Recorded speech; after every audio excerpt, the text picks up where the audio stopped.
টাইমেটলৈ স্বাগতম মই অভিলাষ আৰু লৈ আহিছো এটা গুৰুত্বপূৰ্ণ খবৰ ট্ৰাম্পৰ দেশত বৰ্তমান সময়ত হাহাকাৰ লাগিছে আমেৰিকা সেনাবাহিনীৰ শক্তিশালী বিমান B-52 বৰ্তমান ধ্বংস হৈছে তাৰ সমান্তৰালকৈ 8 গৰাকী লোকৰ মৃত্যু হৈছে আৰু সমগ্ৰ ঘটনাৰ পিছতেই সমগ্ৰ আমেৰিকাত হাহাকাৰ লগা পৰিলক্ষিত হৈছে আৰু এই ঘটনাৰ সন্দৰ্ভত সবিশেষ লৈ অহাৰ চেষ্টা কৰিছো জনাই আছো টাইমেট বিগ ব্ৰেকিং ডাঙৰ খবৰ মহাশক্তিধৰ আমেৰিকাত তীব্ৰ জোকাৰণি এটা গুৰুত্বপূৰ্ণ খবৰ আমেৰিকাৰ পৰা এটা গুৰুত্বপূৰ্ণ খবৰ আহিছে সংঘটিত হৈছে ভয়ংকৰ বিমান দুৰ্ঘটনা য'ত 8 গৰাকী লোকৰ মৃত্যু হৈছে উৰণৰ লগে লগেই ধ্বংস হ'ল আমেৰিকাৰ শক্তিশালী B-52 বোমাৰু বিমান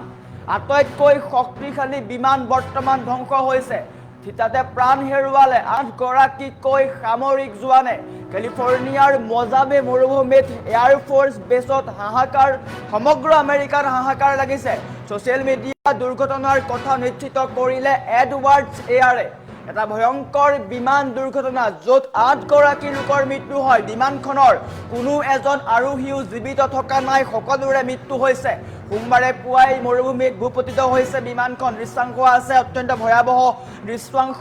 বৰ্তমান সময়তো উদ্ধাৰ অভিযান আৰম্ভ হৈ আছে সমগ্ৰ অঞ্চলত জাৰি কৰিবলগীয়া হৈছে হাই এলাৰ্ট এতিয়া বিপদত পৰিছে মহাশক্তিধৰ আমেৰিকাই গৰ্ব কৰা আটাইতকৈ শক্তিশালী B-52 বিমান বৰ্তমান ধ্বংস হৈ পৰিছে যাৰ ফলত এতিয়া আমেৰিকাৰ হাহাকাৰ লগা পৰিলক্ষিত হৈছে উৰণৰ লগে লগেই ধ্বংস হৈ পৰিছে আটাইতকৈ শক্তিশালী B-52 বোমাৰু বিমান তাৰ সমান্তৰালকৈ 8 জনৰ মৃত্যু হৈছে 8 জন লোকৰ মৃত্যু হৈছে বিমানত থকা কোনো এজন লোক জীৱিত অৱস্থাত নাই দৃশ্যাংশ মন কৰক এনেকৈ আকাশত ক'লা ধুৱাই আৱৰি ধৰে থিতাতে সমগ্ৰ অঞ্চলৰ হাহাকাৰ পৰিৱেশৰ সৃষ্টি হয় আৰু মহাশক্তিধৰ আমেৰিকাত সংঘটিত হৈছে এক ভয়ংকৰ বিমান দুৰ্ঘটনা আমেৰিকান বায়ু সেনাৰ আটাইতকৈ শক্তিশালী বিমান বুলি যাক কোৱা হয় B-52 ষ্টেট্ৰফৰ্টেছ বিমান বুলি কোৱা হয় আৰু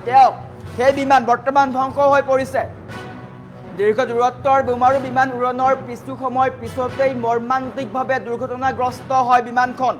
তাৰ সমান্তৰালকৈ দক্ষিণ কেলিফৰ্নিয়াৰ মজাবে মৰুভূমিত অৱস্থিত US এয়াৰ ফোৰ্স বেছৰ পৰা বিমানখনে উৰণ কৰাৰ লগে লগেই এই ঘটনা ঘটে লছ এঞ্জেলছৰ উত্তৰ দিশত থকা বিখ্যাত এডৱাৰ্ডছ এয়াৰ ফোৰ্স বেছ কৰ্তৃপক্ষই সামাজিক মাধ্যম যোগে এই দুৰ্ঘটনাৰ কথা স্পষ্ট কৰিছে কিন্তু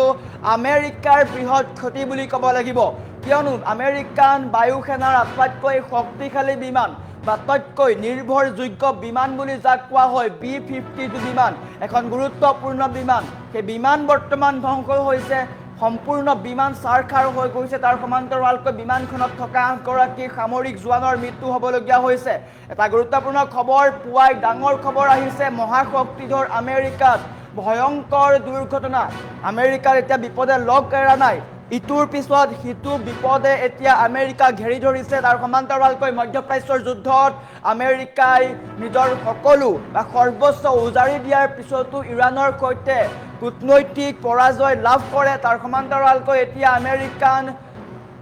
বায়ু সেনাত এই ভয়ংকৰ দুৰ্ঘটনা দেখিবলৈ পোৱা গৈছে ইৰাণত আমেৰিকাই ক্ষতি কৰাৰ বিনিময়ত প্ৰায় $300 বিলিয়ন ক্ষতিপূৰণ দিব লাগিব সেইফালে আমেৰিকাৰ ক্ষতি হৈছে কিন্তু বৰ্তমান সময়ত আমেৰিকাৰ সেনাবাহিনী বা আমেৰিকাৰ বায়ু সেনাত লোকচান হোৱা দেখিবলৈ পোৱা গৈছে 8 গৰাকী সেনা জোৱানৰ মৃত্যু হৈছে তাৰ সমান্তৰালকৈ আটাইতকৈ শক্তিশালী বিমান বুলি যি কোৱা হয় আমেৰিকাই যাক লৈ গৰ্ব কৰে যাক লৈ অহংকাৰ কৰে সেই বিমান বৰ্তমান সময়ত ধ্বংস হৈছে তাৰ সমান্তৰালকৈ 8 গৰাকী লোকৰ মৃত্যু হৈছে 8 গৰাকী সামৰিক জোৱানৰ মৃত্যু হৈছে তাৰ পিছতে এতিয়া ট্ৰাম্প চিন্তাত পৰিছে কিয়নো আমেৰিকাক ইটোৰ পিছত সিটো বিপদে ঘেৰি ধৰিছে কল্পনা কৰিব নোৱাৰা বিমান দুৰ্ঘটনা য'ত 8 গৰাকী জোৱানৰ মৃত্যু হয় এক ভয়ংকৰ ঘটনা পুৱাই ডাঙৰ খবৰ আহিছে মহাশক্তিধৰ আমেৰিকাৰ ভয়ংকৰ বিপদ কেলিফৰ্নিয়াত ভয়ংকৰ বিমান দুৰ্ঘটনা উৰণৰ লগে লগেই ধ্বংস হয় শক্তিশালী B-52 বিমান য'ত 8 গৰাকী সামৰিক জোৱানৰ মৃত্যু হয়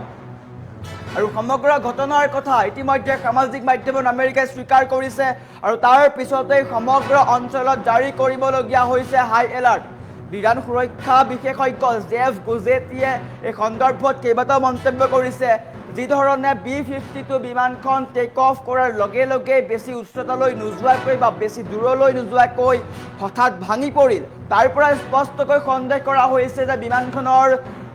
ফ্লাইট কণ্ট্ৰল অৰ্থাৎ উৰণ নিয়ন্ত্ৰণ ব্যৱস্থাত কোনো ডাঙৰ কাৰিকৰী বিজুতি ঘটিছিল। অৱশ্যে ত্ৰুটি কি কাৰণত হ'ল সেয়া অতি নিশ্চিতকৈ কোৱাটো আটাইতকৈ ডাঙৰ মন্তব্য নহ'ব, সকলোৱে এতিয়া স্পষ্টকৈ কোৱা নাই। কিন্তু আমেৰিকাৰ কাৰণে বৃহৎ ক্ষতি বুলি ক'ব লাগিব। আমেৰিকাৰ আটাইতকৈ শক্তিশালী বিমান বুলি যাক কোৱা হয়, এই যুদ্ধ বিমানখনত কোনো মাৰাত্মক অস্ত্ৰ বা পাৰমাণৱিক বোমা নাছিল নে নাই সেয়াও স্পষ্ট হোৱা নাই। বিমানখনত পাৰমাণৱিক প্ৰকল্প, পাৰমাণৱিক বোমা বা অন্য ধৰণৰ অস্ত্ৰ সঁজুলি আছিল নে নাই সেয়াও স্পষ্টকৈ কোৱা নাই। কিন্তু এক প্ৰকাৰ আমেৰিকাৰ বৃহৎ ক্ষতি হৈছে বুলি ক'ব লাগিব। বহু কথা এতিয়া আমেৰিকাই প্ৰকাশ কৰা নাই। প্ৰাথমিক তথ্য অনুসৰি তেওঁলোকে প্ৰকাশ কৰিছে যে বৰ্তমান বিমান দুৰ্ঘটনা হৈছে, কাৰিকৰী বিজুতিৰ কাৰণে বিমান দুৰ্ঘটনা হৈছে। কিন্তু বিমানখনত হয়তো থাকিব পাৰে পাৰমাণৱিক বোমা, তাৰ সমান্তৰালকৈ থাকিব পাৰে অত্যধিক সা সঁজুলি, কিন্তু সেইসমূহ ধ্বংস হৈ গৈছে, প্ৰায় জ্বলি ছাই হৈ গৈছে।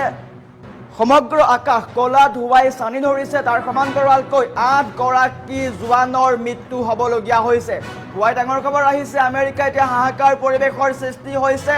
এফালে মধ্যপ্ৰাচ্যৰ যুদ্ধ কৰি আমেৰিকা লোকচান হৈছে, প্ৰায় $300 বিলিয়ন